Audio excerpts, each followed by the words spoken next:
Queensland Police and the Crime and Corruption Commission will investigate a state opposition MP who disclosed confidential government business. The member for Warrego, Ann Leahy, was forced to apologise to Parliament before the Speaker took the rare step of admonishing her behaviour. Tegan George has the details.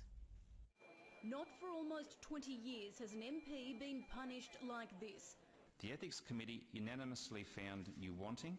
Warrego's LNP member Ann Leahy hauled before her colleagues and berated by the boss. Your behaviour has been inappropriate and must change if you are to regain the respect of your peers. The first-time MP exposed former Minister Joanne Miller over her failure to destroy sensitive Crime and Corruption Committee documents, but she made a critical error, colluding with Springborg's Chief of Staff to write an email which was sent to the Premier, another big no-no. She then misled two powerful committees investigating the scandal. My apology is sincere and I do not seek to excuse my conduct. I am the hands of the House and await its penalty. She quit two committees before being sacked. Joanne Miller took it one step further. Yesterday I made a complaint to the Queensland Police Service.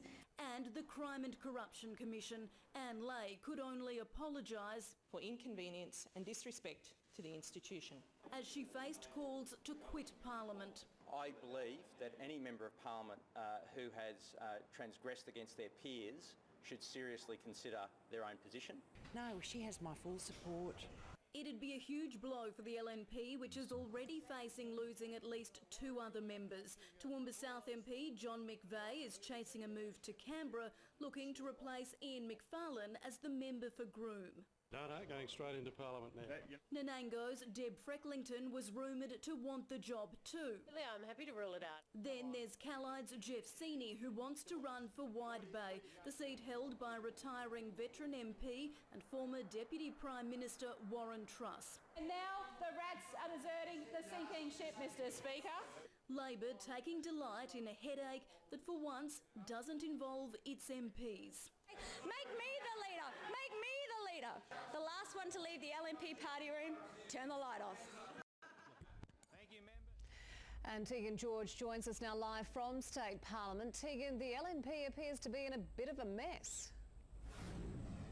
Well, Georgie, this week has certainly shaped up to be one Lawrence Springborg would rather forget. First, the liquor laws went through, and now this, and this afternoon, Labor certainly seized on this saga, calling for Lawrence Springborg to sack his Chief of Staff, Jake Smith, although I must point out the Ethics Committee made no findings about him at all. Mr Springborg, however, has dumped somebody this afternoon, Jeff Seeney, who the LNP had been gunning for to become the chair of the powerful